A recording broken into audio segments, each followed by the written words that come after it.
जय हिंद छात्रों। मैं हूं सचिन सर और आज का टॉपिक है सुधा मूर्ति। सुधा मूर्ति पाठ का सारांश। सुधा मूर्ति कंप्यूटर विज्ञान की एक छात्रा हॉस्टल की ओर जाते समय नोटिस बोर्ड पर एक प्रसिद्ध ऑटोमोबाइल कंपनी टेल्को का विज्ञापन देखती है, जिसमें कंपनी को योग्य इंजीनियरों की आवश्यकता थी।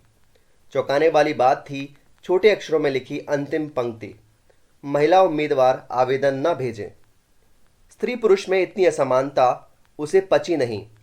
उसने कंपनी के प्रमुख जे.आर.डी. टाटा को पत्र लिखा और स्त्री पुरुष के इस भेदभाव के बारे में पूछा। कुछ ही दिनों में पत्र का जवाब आया और कंपनी ने उसे अपने खर्चे पर साक्षात्कार के लिए पूना बुलाया। साक्षात्कार यानी इंटरव्यू। साक्षात्कार में एक वृद्ध सज्जन ने बताया कि फैक्ट्री में महिलाओं की नियुक्ति नहीं होती है। उसके जैसी मेधावी लड़कियों को अनुसंधानशालाओं में कार्य करना चाहिए। अनुसंधानशाला यानी रिसर्च सेंटर। सुधा मूर्ति ने कहा कि हमें कहीं ना कहीं से तो शुरुआत करनी ही होगी। फिर लंबे साक्षात्कार के बाद वृद्ध सज्जन ने कहा कि हम तुमसे ही शुरुआत करते हैं।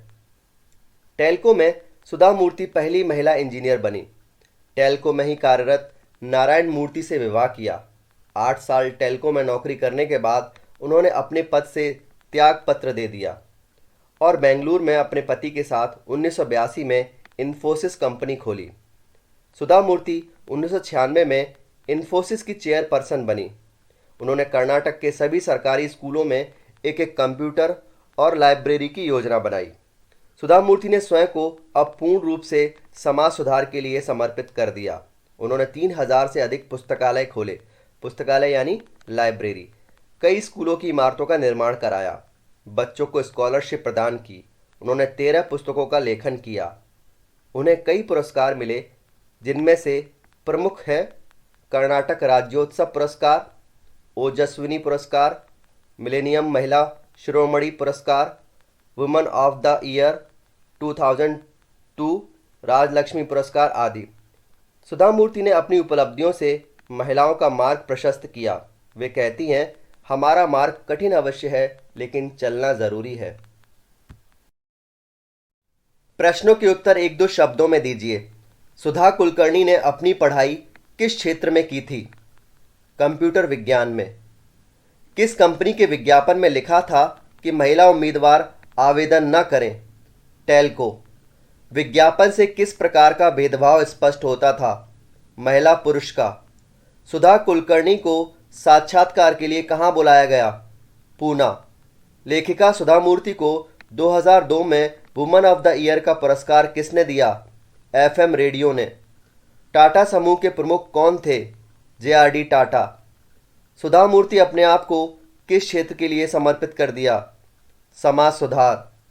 सुधा मूर्ति ने अपने पति के साथ इन्फोसिस कंपनी कहाँ खोली? बेंगलुरु में। प्रश्नों के उत्तर एक वाक्य में दीजिए। टेल्को कंपनी का विज्ञापन किस पद के लिए था? टेल्को कंपनी का विज्ञापन इंजीनियर पद के लिए था। विदेश जाकर सुधा किस क्षेत्र में पढ़ाई करना चाहती थी? विदेश जाकर सुधा कंप्यूटर विज्ञान के क्षेत्र में पढ़ाई करना चाहती थी। विज्ञापन की अंतिम पंक्ति पढ़कर सुधा के मन में क्या विचार आए? विज्ञापन की अंतिम पंक्ति पढ़कर सुधा के मन में विचार आए कि वह स्त्री पुरुष के भेदभाव का विरोध करेगी। वृद्ध सज्जन ने स्नेहमयी वाणी में साक्षात्कार के समय सुधा से क्या कहा? वृद्ध सज्जन ने कहा कि उसके जैसी मेधावी लड़कियों का कार्य क्षेत्र अनुसंधानशालाओं में होना चाहिए, न कि फैक्ट्री में।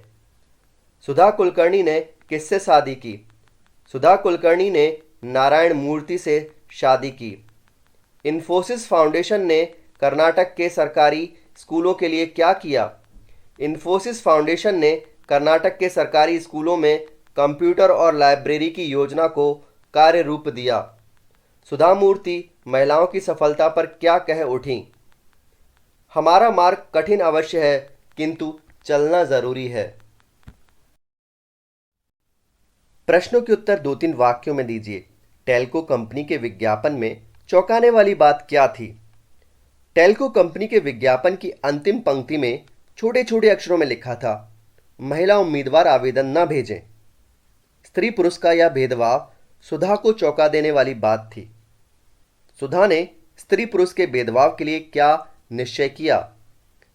सुधा ने स्त्री पुरुष के भेदभाव के लिए निश्चय किया कि टेल्को कंपनी के उच्च अधिकारियों से अपना विरोध प्रकट करेंगी और सूचित करेंगी कि उनकी कंपनी ऐसा अन्याय कर रही है।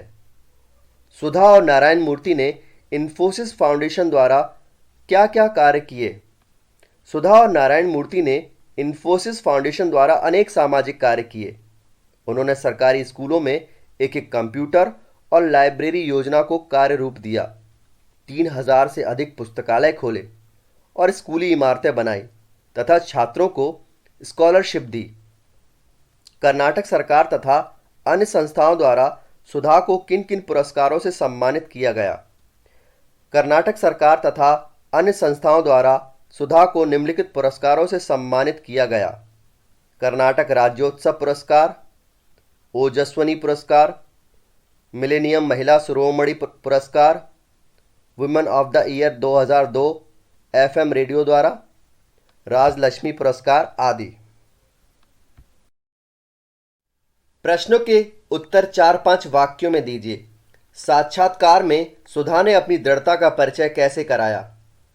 साक्षात्कार में सुधा मूर्ति से बहुत से तकनीकी प्रश्न पूछे गए और सुधा मूर्ति ने उनका सही सही उत्तर दिया। श्री टाटा ने उन्हें समझाया कि लड़कियों का कार्य क्षेत्र अनुसंधानशाला है, फैक्ट्री नहीं। सुधा मूर्ति ने बड़ी दृढ़ता से उनका विरोध किया और कहा कि वह ऐसा नहीं मानती। कहीं ना कहीं से तो स्त्रियों को इस काम के लिए शुरुआत करनी ही होगी, नहीं तो कोई महिला फैक्ट्री में कार्य नहीं कर पाएगी। सुधा मूर्ति ने स्वयं उस कार्य को किया और कंपनी की प्रथम महिला इंजीनियर बनी। सुधा के स्थान पर आप होते तो क्या करते? सुधा के स्थान पर अगर हम होते तो वही करते जो सुधा ने किया। प्राचीन काल में महिलाओं को शिक्षा और विकास के अवसर प्राप्त नहीं थे। लोगों की धारणा थी कि कुछ निश्चित कार्य ही महिलाएं कर सकती हैं, पर आज महिलाओं के लिए शिक्षा, तकनीकी, राजनीति, व्यवसाय, विज्ञान आदि हर क्षेत्र खुले हैं। आज की नारी हर जगह पर अपनी उपयोगिता सिद्ध कर चुकी है। कहीं पर भी अगर इस तरह का अन्याय होता है तो हमें आवाज़ उठानी चाहिए और भेदभाव रखने वालों को भी बताना चाहिए कि महिलाएं किसी भी क्षेत्र में कम नहीं हैं, उन्हें हर क्षेत्र में काम करने के अवसर मिलने ही चाहिए। सुधा मूर्ति महिलाओं के लिए किस प्रकार प्रेरणा मूर्ति है? सुधा मूर्ति महिलाओं के लिए कई प्रकार से प्रेरणा मूर्ति है। वह एक साहसी और दृढ़ संकल्प वाली महिला हैं। उन्होंने अपने जीवन को सामाजिक विकास और समाज सुधार के प्रति समर्पित कर दिया। उन्होंने स्त्री पुरुष के बीच होने वाले भेदभाव का विरोध किया और ऐसा करने वालों के खिलाफ आवाज़ उठाई। उन्होंने अपने पति नारायण मूर्ति के साथ इन्फोसिस कंपनी की स्थापना की। वे इन्फोसिस कंपनी की चेयरपर्सन बनी। उन्होंने अपनी समाज सेवा और लेखन के द्वारा महिलाओं का मार्ग प्रशस्त किया। उन्हें कई पुरस्कारों से सम्मानित किया गया। उनका कहना है कि महिलाओं का रास्ता कठिन अवश्य है, लेकिन चलना ज़रूरी है। निम्नलिखित शब्दों के पर्यायवाची शब्द लिखिए। परिसर, घेरा, मेहनत, श्रम, सूखा, अकाल, अनुसंधान, खोज, पुरस्कार, इनाम। निम्नलिखित शब्दों के विलोम शब्द दीजिए।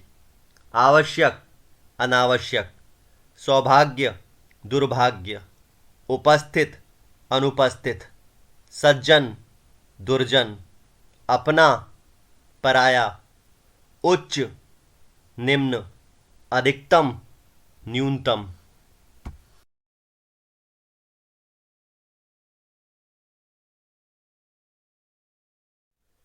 निम्नलिखित शब्दों की भाववाचक संज्ञा बनाइए। अधिक, अधिकता, सफल, सफलता, आवश्यक, आवश्यकता, असमान, असमानता, पुरुष, पौरुष, स्त्री, स्त्रीत्व। निम्नलिखित मुहावरों के अर्थ देकर वाक्य प्रयोग कीजिए। फूला न समाना, बहुत खुश होना। कक्षा में प्रथम आने पर मैं फूला न समाया। बात न पचना, बात गले से न उतरना। एक साल में उसने करोड़ों रुपए कमा लिए। ये बात पची नहीं। निम्नलिखित कहावत का अर्थ समझाइए। दिन दूनी रात चौगनी, तेजी से तरक्की करना। माँ के आशीर्वाद से वह दिन दुगनी रात चौगनी तरक्की कर रहा है। Thanks for watching this video.